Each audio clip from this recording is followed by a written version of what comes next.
Welcome to another edition of Last Call with our friends at Redmont Vodka. I'm Lance Taylor from the next round. This guy you might not know unless you frequented 280, the corridor, for years. This is Donny Mitchell, one of the founders of Superior Grill, at least the founders here in Birmingham. You've been there, I mean, you started day one in 1995. I did, yep. Do you remember what it was? May of 95? Yeah, under construction at that point. So did y'all open on Cinco? You didn't make that mistake, did you? No, thankfully, no. That was not, I mean, we didn't actually open until September of that year. Okay, well, you know I was there a million times, so I know it.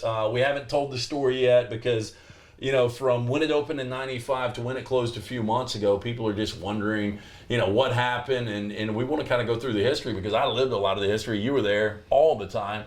We are drinking Redmont Vodka. This is a CB34. Do you want to guess what the CB34 is? No clue. Charles Barkley, number 34. This is his favorite drink. Oh, okay. Redmont and Cranberry. Our social media director, Taylor, is playing bartender. Now, the difference in ours and Charles's is Charles usually looks like vodka. He does his with, it's like Redmont and a splash of cranberry. But cheers. Good to see you again, brother. Thank you for having me. Where you been, by the way? What was the day when you guys closed? Was it this summer? Yeah, it was the end of July. I want to say it was like the 30th. I don't even think we made it to the end of July. And then we moved all our equipment out. We're going to be opening they will be opening another location, but not here in Birmingham or in Alabama. Actually under construction in Lafayette, Louisiana. That's not what we want to hear. I know. I think people are upset. I was telling the story the other day, like, I think one of the most indecisive we are as human beings is where we're going to eat. But it's become a running joke with me and the kids. I'm like, where do you guys want to go tonight? Superior Grill. Yeah.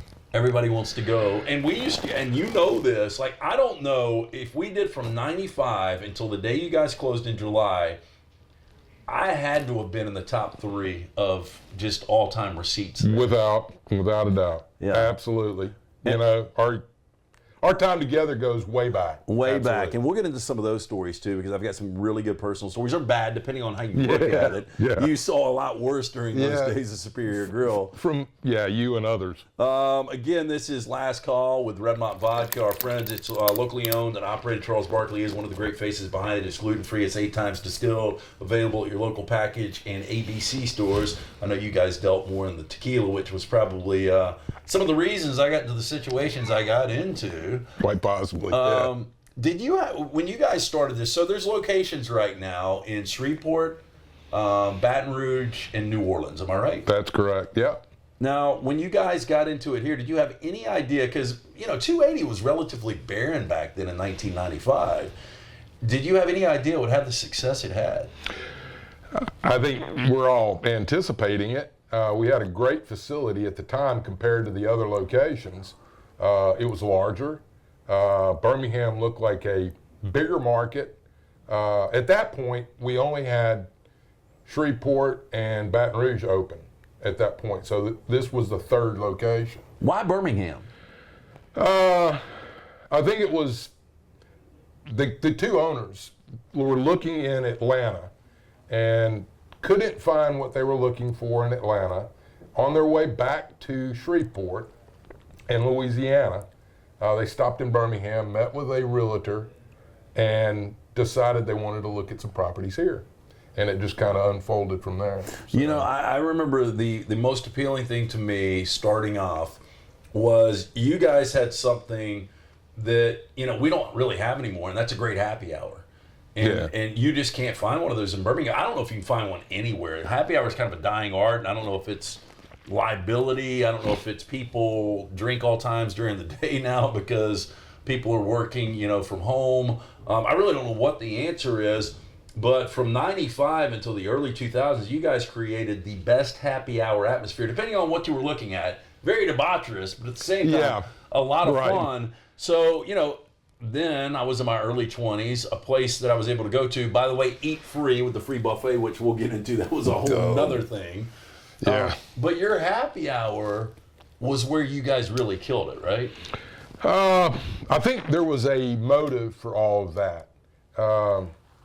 It's not just to attract younger crowd, but it was to get people in the door and get your name out there. And when you did a happy hour, it was a ability to kind of create a little bit of advertising without having to spend money, on print or, any kind of other media. In addition to that, you also wanted to add the buffet because you don't want people drinking on an empty stomach. But that kind of grew into a freaking nightmare. But yeah. So there was the infamous tale that y'all's margaritas were stronger. I know they were. Can you admit that now that the margarita was actually stronger at Superior Grill than it is at your typical Mexican restaurant? There was nothing else added other than tequila and triple sec. But did your mixologist just not know how to mix it? Well, look. There was always, and you never wanted to shoot down that myth that we had added Crystal Clear or Everclear or whatever. You let that kind of float out there, but it was never that. It was always just tequila. It was a lot of tequila, and in addition to that, we used a 60 proof triple sec, which at the shit, time, I didn't know that there was a 60 proof triple sec. You may not find it here in the state of Alabama anymore. Back then, we had to bring it in through the state in order to get it. And then, of course, living in Alabama, having a state-controlled liquor, it was difficult to get that product in because the state would always drop the ball. And what was winding up happening was we'd get the 60 proof triple sec and then we couldn't get it. We had to substitute. And eventually the margaritas were bouncing around flavor-wise. So we just went with what we could get consistently. Well, and it became a traditional, just a great margarita. And I'm one of those that I typically like them on the rocks, but y'all's frozen. And I think I did it for a couple of reasons. First of all, the consistency was great, but number two, it paced me. Yeah. Because I'd get like brain freeze. True. Right. You couldn't drink it super fast. Yeah, and if I was getting the other ones, I was just knocking them out. Yeah. We're with Donny Mitchell, former general manager from 1995, the open of Superior Grill on Highway 280 to when it closed this past year, July of 22. Correct. Right? Yeah. Hell, we're coming up on a year of that. What's the most margaritas you ever saw anybody drink? I know you guys had to, liability had to have a limit, but I'm sure you heard some urban legends in there. At 2 for $1, and actually you couldn't even do 2 for $1, right? Well, y'all just would pour. Y'all had a way around. There's a loophole. Right. What we did was we'd go from a 10-ounce mug at happy hour to a 20-ounce cup at the same price as the 10-ounce, and that's what we did. How many people drank of those things? Holy crap! I have no idea. I mean, I'm guessing there's probably stories out there of 6, 7, or 8, but it wouldn't take that many to put somebody on the floor. So yeah. You guys knew you had a winner when the clientele you got early on. I remember I lived at Hunters Point, which was out behind. Oh God, yeah. And I remember they ended up having a rule on the back pool that you couldn't have, or it was actually the front pool. No thongs allowed. So many strippers from Sammy's lived there, and I know they would feed down to She's Superior laughing, Grill. But that's true. But I mean, and we all know what works for a bar. If you get good-looking women in a bar, you're going to get guys in a bar. No doubt. And it's going to become a big thing. And really, in the 90s and the early 2000s, I mean, you guys had it crawling with it. We did. And, what was the meat market thing, And you ran guys, around? you're still stereotyped with the meat market. Yeah, I mean, it was still there. I think probably from about 2013 or 14, somewhere in that neighborhood, the clientele changed. Mostly because... I think we all got old. Well, that's exactly. Yeah. Well, who knows where she lives, but the bottom line is the clientele in our area, the singles, were no longer living there. Yeah. As 280 grew up, you had restaurants open up, you had, Home Depot, Lowe's, Target, all those places opened up, and lots of restaurants.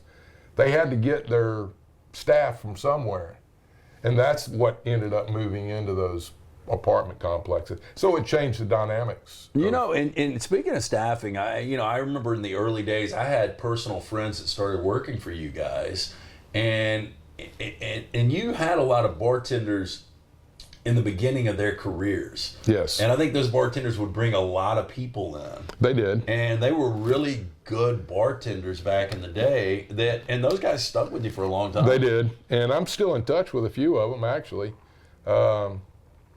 That joined us way back. I mean, they got hired on at the very beginning before we even opened the damn door. But yeah, so there was that, and really we were all that age. We were all, those that were opening the place were in their late 20s or early 30s. Most of your staff was in their early 20s, mid 20s.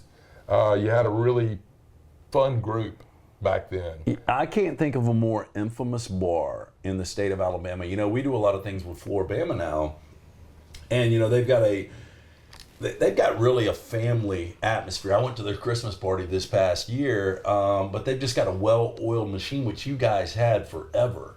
And it was, if you could go back and do a documentary on Superior Grill from the inception in May of '95 until you guys closed, it would really be incredible stuff. There's a lot of interesting stories, a lot of tweaks, a lot of changes over the years. You've got to stay fresh and relevant. And we were really super fortunate to have owners who embraced that and were willing to finance the adjustments and changes and, enclosing the patio, adding AC and heat out there, just continuing to upgrade the facility.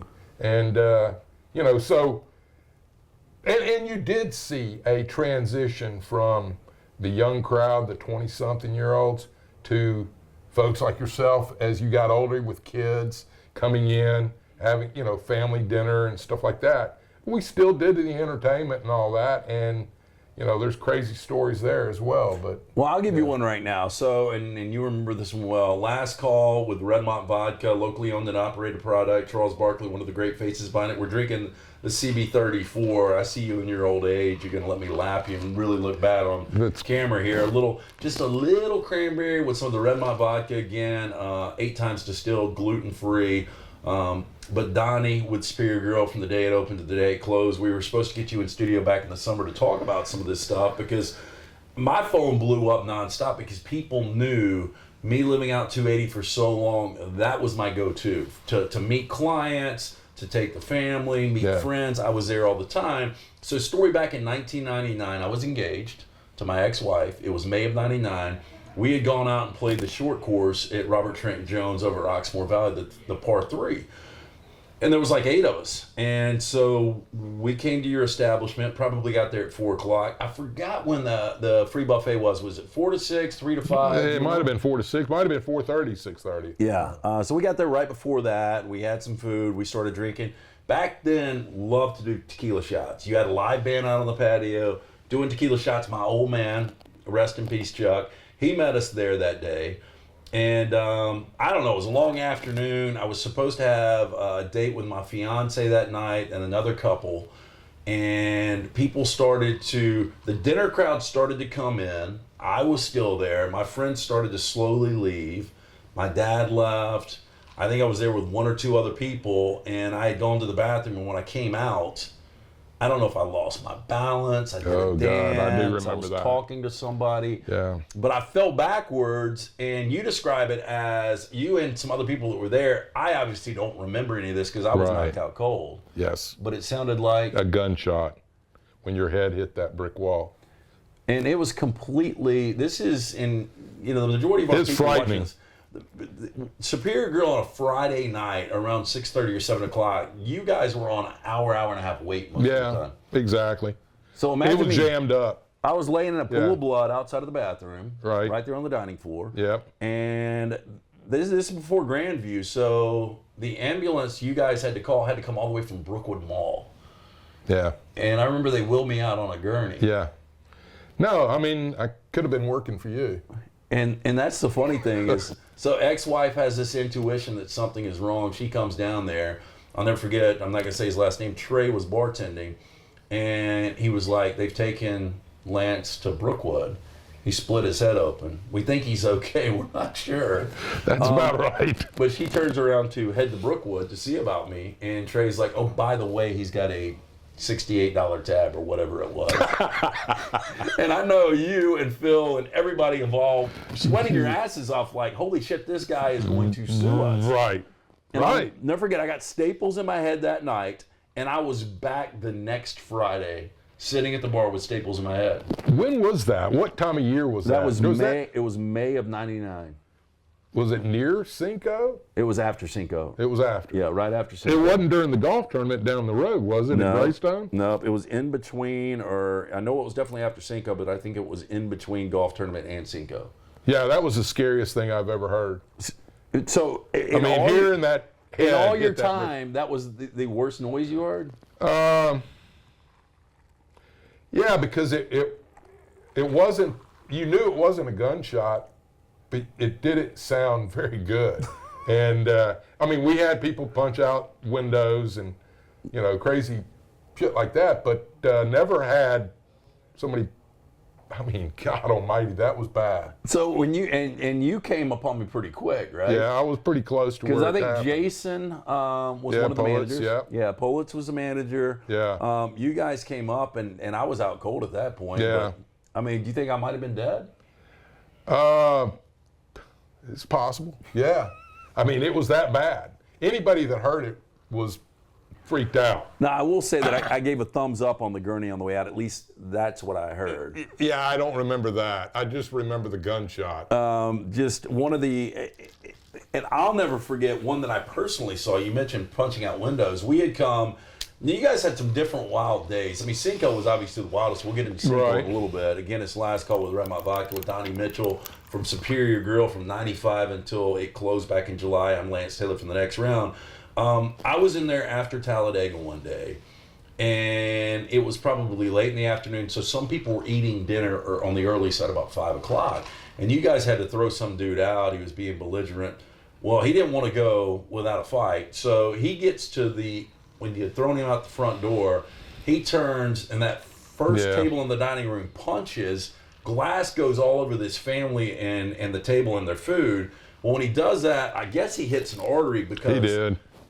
Blood was spraying like a fountain. It was. And I thought I was going to see somebody bleed out in the parking lot. We can laugh about it now, but I think one of you guys had to put a tourniquet on the guy. Yeah, we did. He was going to bleed out. Yeah, I remember that one. Yeah, that was, that wasn't scary. It was for the people that were unfortunately sitting at that table. But do you comp their meal when glass goes all over the food? I don't think you have a choice, do you? But yeah, that was... I remember that instance, and there's been a few others, but those are the ones that stand out. I know that there was an occasion when, we were tossing another guy out. He was at the bar, I want to say, and Mike Cannice, who is the owner of Courtyard 280. I know Mike, yeah. Yeah, and Mike's a pretty big guy, and at that point he was younger too, and forcefully was throwing this guy out the front door. And when he did, he just threw the guy a little too hard and went right through the plate glass door. So it shattered, and the guy's out, but now we've got an open door. So is that a lawsuit waiting to happen?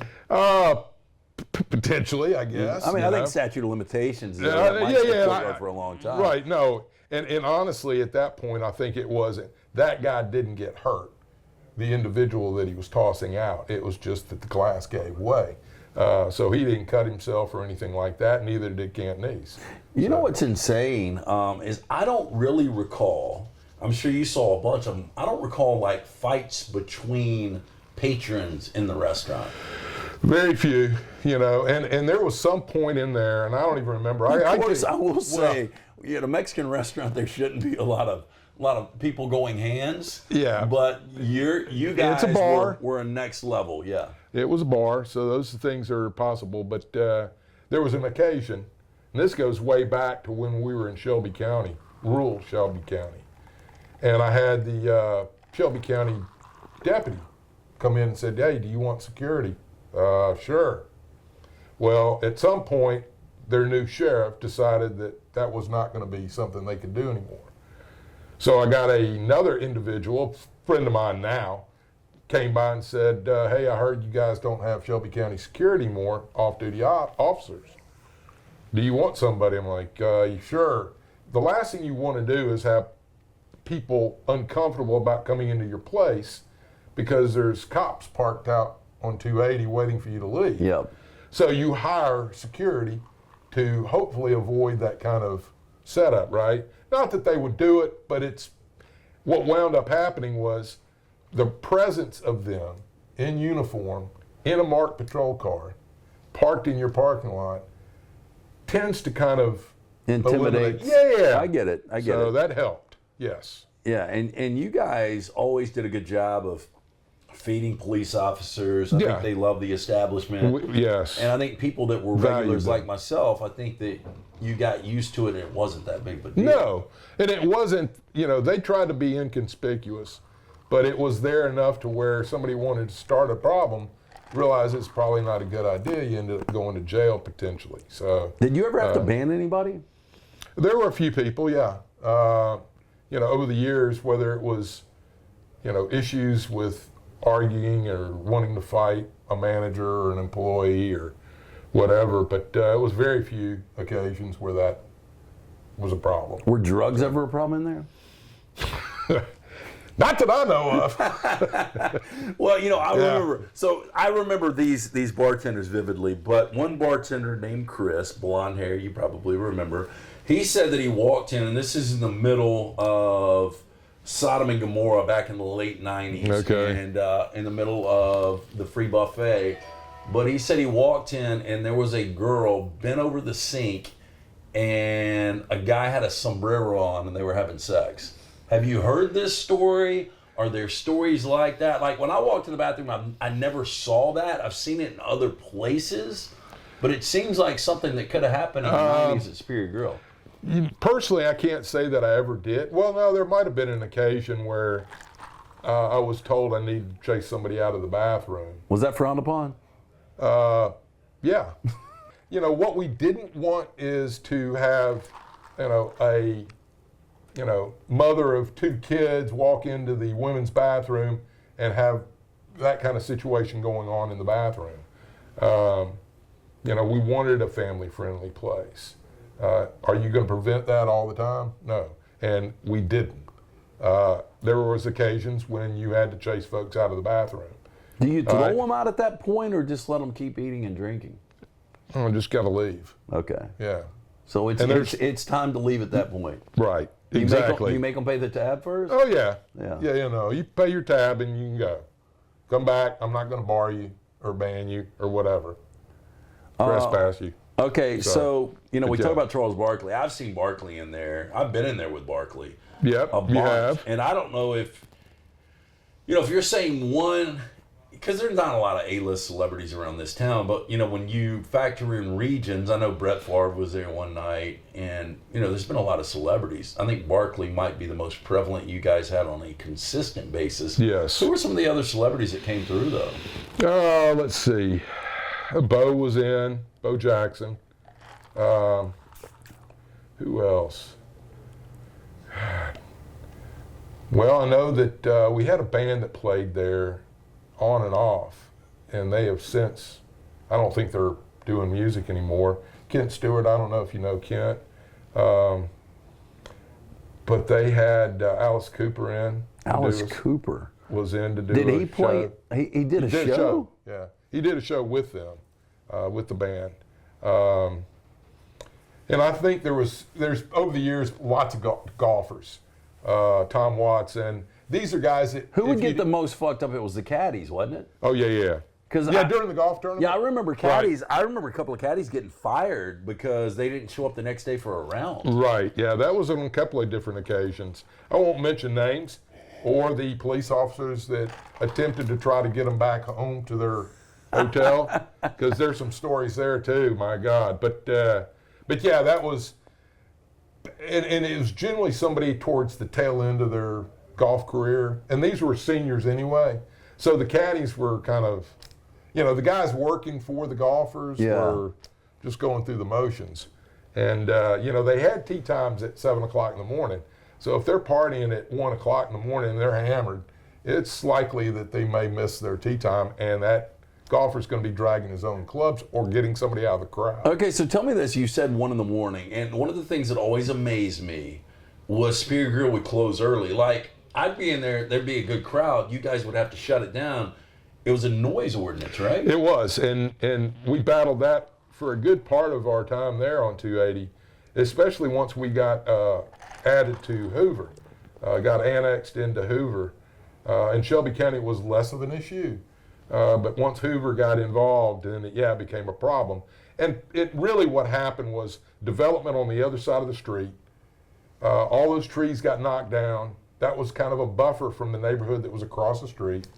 And they were picking up. And to be honest with you, they're correct. I was there. But our bands would play, and they could sing along to the songs, half a mile away. So we did have to kind of be conscientious about when we played, when we stopped our music.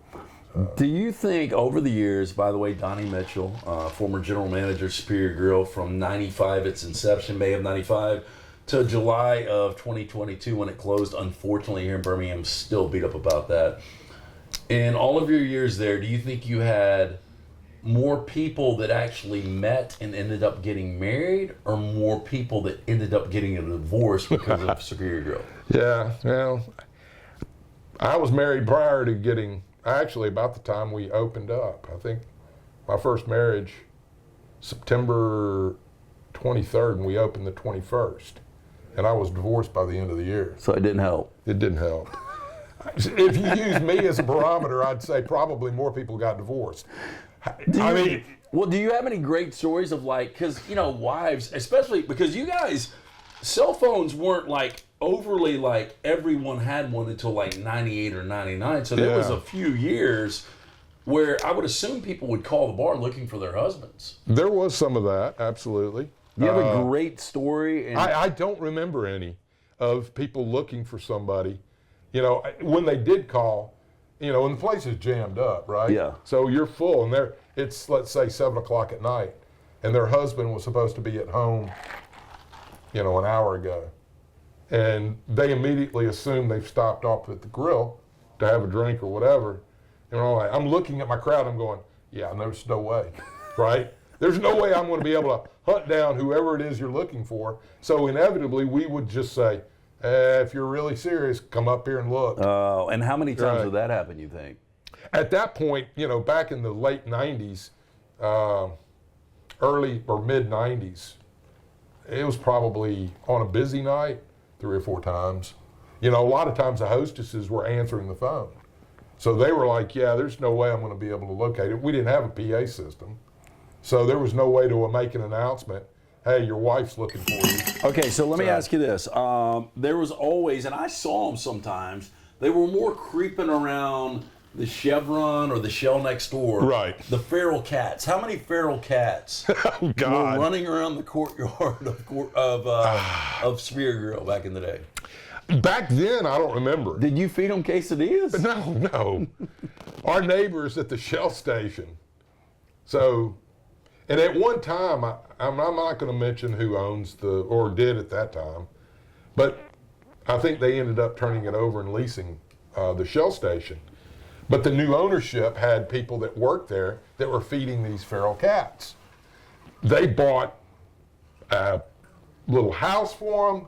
I mean, they set up a place for them to live. But cats are like gremlins. You throw a gremlin in a pool, they multiply by Right. 1,000. Yeah. And it's the same with cats. Yeah, and it we called in. I forget what outfit it was. I don't remember the name of it. But they came in, caught all the cats, and had them neutered. So that hopefully that would end the whole progression. They're still creeping around. I'll go to that gas station every now and then. And you see, and there's still cats hanging out. Yeah. And well, I think they're feeding them. They're still looking for scraps. Well, that's true too. Okay, so what was the most? Do you remember what I used to order all the time? Negros quesadillas with no chicken, right? Yeah, I know that was weird. Yeah, but yeah, I do. That was it. What was the most popular seller? Was it the Crazy Javier? It was for a while. We had priced it, and really it was a lunchtime thing. It was a hook. We weren't doing that great at lunchtime, and we really needed to kind of attract more folks in to the restaurant at lunch. So we priced that Crazy Javier at $5.95 for the meal. $5.95? $5.95. I don't remember that at all. Yeah. Because that Crazy Javier got up to like 16 or 17 bucks. Right, right. Because at the time it was, we're using it as a hook to get people in for the deal, right? And at the time when we introduced it, you could only order it medium or medium rare. Like, we totally didn't want to have people going, you know, we have 50 steaks on the grill. And by the way, we're wood-burning grill, right? So all the mesquite wood's trucked in from Texas. You still smell like it, by the way. Thanks. I'm kidding. No doubt. No, you gave me a menu one time when we first started doing advertising years ago, and I tell this story all the time. That menu was in my desk drawer, and I would pull it out like 7 or 8 years later, it still smelled like mesquite. Yeah. No, I mean, I guarantee you could walk in that restaurant and you still smell it too. Years or months after we'd closed. But yeah, and that's a funny story because when I was married a couple of times, you know, I had to strip down because she wouldn't let me in the house because I reeked like the restaurant. So you left your clothes piled up in the washer. So Donny Mitchell with us, former general manager, Superior Grill. It's Last Call with Redmont Vodka. Great product, locally owned and operated. Charles Barkley, one of the great faces behind it. 8 times distilled, gluten-free, pick up a bottle today. If you had to give us the most outlandish Superior Grill story over the close to 30 years, what would it be? Statute of limitations is passed. Yeah, no, and they probably revolve around, you know, a lawsuit, but I want to say, there's been a couple. As you think about this, was there a lawsuit a month? No, very rarely. We did a pretty good job there. This one was, I inherited this one. In other words, I wasn't the GM when we first opened up. I was a manager there, and I worked a bunch, but I wasn't the GM. Well, when the GM left to open up a spot elsewhere. Yeah, I know you're talking about. Okay. Well, when he left, I took over. Well, shortly after taking over, I inherited this lawsuit that I was not a party to, nor was I aware of that was going on. And apparently this young lady left our restaurant and got in a wreck, and it was from somebody that hit her or whatever. But we found out later and had video evidence of her walking through our kitchen, flashing our kitchen staff as she was parading around. Then we found out later that she was also I guess, I don't know what they call it. You call them up and they send a stripper for a party. Escort. Yeah. So she was one of those as well. Anyway, that like lawsuit ended when she got into a tiff with her attorney, and they ended up settling our case for pennies. Wow. So, but yeah, that was, you know, when you're thrust into a new position, and at the time that was like 03 or 04, 03 I think, I don't remember. And you know, spending 3 hours in a deposition, like welcome. And I thought, well, this is what I'm going to expect moving forward. Yeah, your first dealings. Right. But it wasn't. And that was, you know, honestly, I can't even think of another case that jumps out at me. You know, it's one of those things. I mean, if you're from Birmingham, if you lived in Birmingham at any time, Superior Grill was just so iconic. It literally was a landmark on Highway 280. I agree.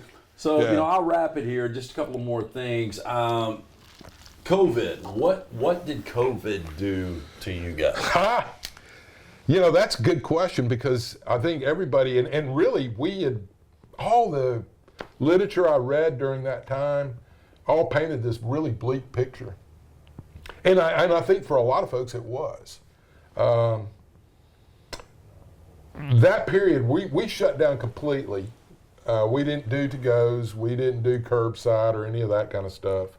We just shut down and started cleaning the restaurant. clean floors and blinds and all that jazz. And we realized, hey, they're doing a lot of business over in Louisiana during this to-go thing. Well, they're getting away with selling margaritas by the glass and foam cups and then driving off with it. I did that a couple of times. Right, I know. Well, it's because you're you.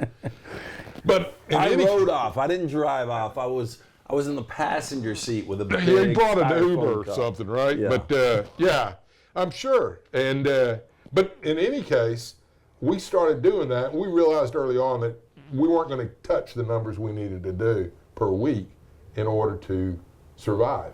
Well, when we opened up with that whole 6 foot and 50% capacity, yada, yada, yada, we have such a big facility that we could space people out and not have a problem with COVID, exposure. That's another story, but regardless, our numbers, and obviously football season closed, and when this happened, it was in the midst of football season, right? And nobody could go to the games.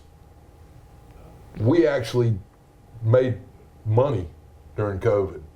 We were, without any real help, we were making money. The year after, in 2021, was our best year ever at Superior Grill in Birmingham. Financially, both sales and profit were both through the roof for us. Set really big numbers there. I think it was the first year we had gone over 5 million in sales. So we're all seeing this in management, and all our staff is making plenty of money, right?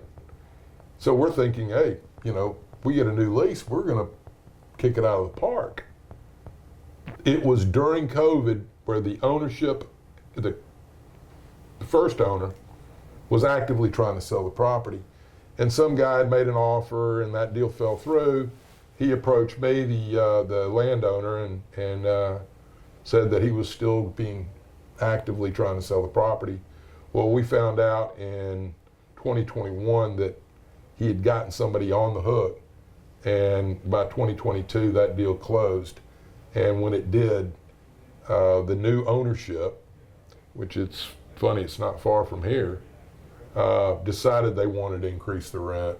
And it was to the point where it was not financially viable to stay in business. See, and I find that hard to believe. And again, I don't know the ins and outs. You see the numbers. You saw them for almost 30 years. But I do know this. 280 is kind of a graveyard for restaurants. It is. Yeah, and they would open and close, open and close. Lots of them. One consistent was Superior Grill. So I thought whatever the landlord was going to charge you guys, you still would be able to make money. I know there becomes the issue of principal. And, I don't know, and that place is still vacant. They have put nothing there. Right. Yeah, I noticed that. But ultimately, do you think it really came down to we can't clear what we need to clear, or is this more about principle? I think it's, obviously you had to make an investment in the property from where it's at right now. Reinvesting in it. Redoing floors, kitchen. There's a fair amount of work that needed to go into it. And I think they're looking, and this is only a guess because, having chatted with my owners, if they invest X, they're making tons more money in Louisiana off that same investment than they would make here in Birmingham. And there is some liability issues. One of the things that was a driving force is getting insurance, liability insurance. I'm under the impression that they might have had a difficult time getting liability insurance here in Alabama, partly because of what may or may not have happened at Cocina Superior, which is also another place that sadly is closed. Right, now. yeah. But, if you look at that situation there's nothing in that mall now. Yeah. So they did the right thing getting out of there. So do you think there will be something at that property on 280 soon?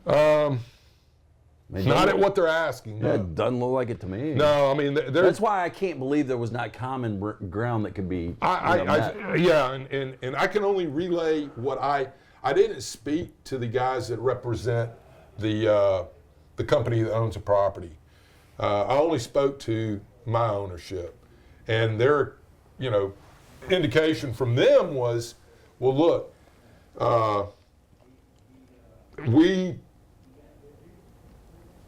they want to ask this much money for this property. And my concern was, and I told them, because I got a phone call from my owner, running it by me and what my thoughts were on it. Not that it was going to influence what he was going to do, but he was at least considering what I thought. And he threw the numbers out at me, and I'm like, yeah, there's no way.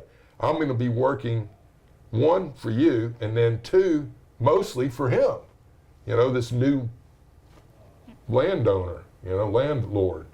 And I was like, it's bad enough trying to keep you happy. Now I've got to do both. It was ridiculous too, what we had to maintain money-wise coming in was going to be problematic. And then they were adding an additional 3% per year increase. Over the course of a 5-year lease, and it adds up really quick. So. Yeah, very unfortunate, and I agree. You had told me off record, months before you guys, finally closed the doors in July, that December 31st of 2022 is going to be the last day. Yeah. So I knew that. I told my family, hey, we've only got a few more months. Right. It's kind of sad. It's almost like a terminal death. Like, yeah, no, it's, this guy's got cancer and he's got till maybe the holidays. And so, we were going 2 or 3 times a week to make sure we got enough. And then I found out on Instagram when it closed, and I was just, it was a punch to the gut. I reached out to you, and a million people were reaching out to you. And selfishly, I asked for something. Hey, did I deliver that? You did. Okay. So I didn't remember. But every time I would take a piss in the bathroom, there were 4 or 5 different things in that bathroom. But one was from the 1982 Orange Bowl, where there was a title fight. Roberto Duran was on the he was on the bill, and I asked. I was like, I probably pissed underneath that more than anything I've ever pissed underneath. I really need that that piece of memorabilia. And you delivered it for me, and I think we've got a picture of it. I think we'll show that now right here in the clip. But I've got this now at my house in my workout room, and cool. I appreciate you coming through. Did people just raid the place when y'all closed? Yeah. Well, here was what happened, and I'm guessing I want to kind of walk some gray area here, because some of these things are not completely. May not be completely accurate, but there was concern. We did receive an email from the new landlord indicating that they were, anxiously trying to get the property marketed, which they indicated that they were going to put a for lease sign out in front of the property at some point. And well, that was not good for business if you were going to try to continue to go and operate till the end of the year. So that kind of, that sparked the much sooner departure than what we had anticipated. Because I think we had planned on trying to close down right around early September, after giving it some thought and about what we were going to do during football season. Obviously, football season was never really kind to us, except for the year of COVID. But so we were going to run through the month of August. So all of July, all of August, and then sometime in September we were going to shut down, and then get all our stuff out, clean up the place, drag everything out, and go. Call it good. Well, when we got the notification that they were going to put the for lease sign in there, that doesn't bode well for your business, right?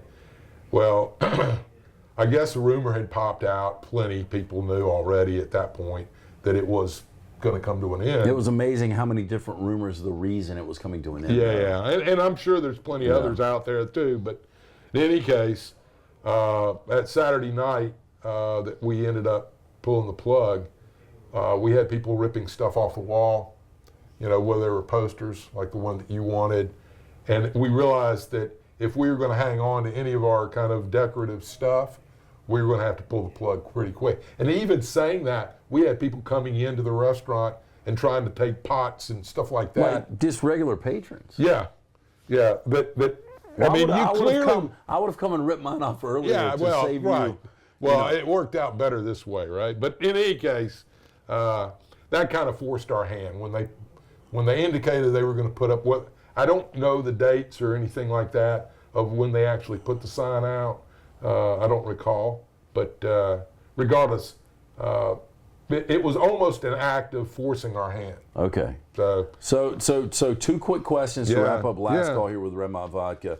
Did anyone in those, what are we looking at, 27 years, anybody ever die in the restaurant? No. Anybody ever choke out? No. Wow. No, I mean, I know there was an instance where somebody, I think, got hit out on 280, trying to cross 280. As you well remember, when we did Cinco, it was insane. And people were parking across 280 and then trying to run across 280, in the traffic. And I want to say somebody may have gotten hit. And maybe it wasn't coming to our place. I don't know. I just know that it was in that neighborhood or that area. Since then they've obviously got traffic lights up and all that. But that's pretty impressive. 27 years, no fatalities. No, and but I like to think that we were in a pretty good spot overall. I mean, you're never quite as good as you want to be, but I think you're, in the restaurant management, you're always worried that you're not doing very well, but. Overall, in 27 years, I wish we'd have had another 5, Okay, I'm not on the island when I say this. Is there any chance that we have a revival of Superior Grill one day in the Birmingham market? No. Damn. Those guys, and I know, those guys, well, as you know, you alluded to it earlier, I'm older now too, but so are the owners. They're creeping up on 70 years old. They got plenty of money. They don't give a shit. Well, it's not just that, but I mean, do you feel like driving 7 hours to Birmingham to check up on your spot? Yeah, but why can't they just make you a franchisee? They don't franchise. And the reason why they don't franchise is they want total control. They want to make sure that the product that they're out there selling is equivalent to what they've got there in Louisiana. You don't make sure it's equivalent, right? Well, no, and there was discussion about that at one point, but because I heard there was one coming off of 150. I heard one by the Grand Bohemian. I heard one out here on 119. Yeah, no, 150. I mean, I heard all look, types of stuff. we looked prior to things coming to an end on 280. I was with the owner. We looked at property in that area by Grand Bohemia. We looked down there at Tattersall. And I want to say there was another location as well that we kind of looked at briefly as well. But in the end, it's a tougher market here in Alabama. And I say that because it's one of the, I want to say it's like the second most litigated state when it comes to dram shop, so alcohol-related cases. You pay more for Redmont vodka than you would pay for it in Louisiana. So your market margins are better. Yeah. Right? You have restrictions, especially on 280, and what you can do, what you can't do. And let's face it, if you're in a state where you've kind of got a name for yourself, like Louisiana, and those guys do, they're connected, it's a little easier to get things done than it is, hundreds of miles away in Alabama. So I think the likelihood of them ever doing anything outside the state of Louisiana, at this point, probably pretty remote. Okay, but if a group came to you, because now I know you're just hunting and doing your own thing, would you think about coming back to the restaurant? Consulting, yeah. Okay. Yeah. Absolutely. And, because I know that there's one other spot that I would say is probably,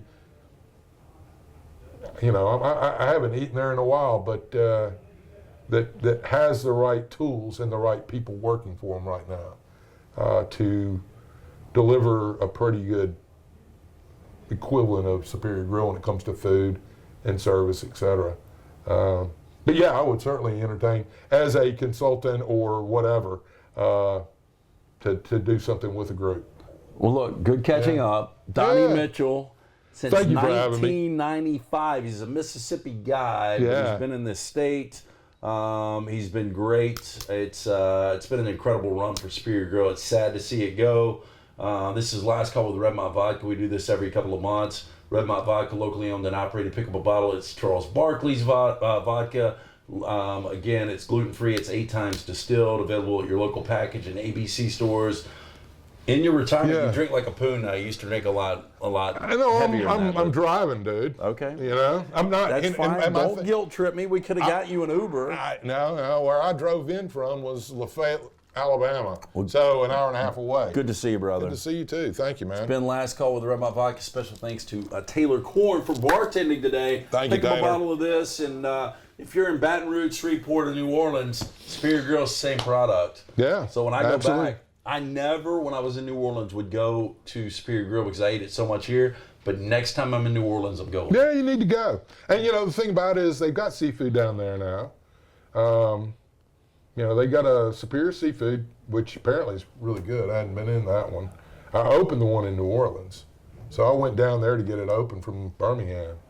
I know it's different now, but at the time they kicked ass.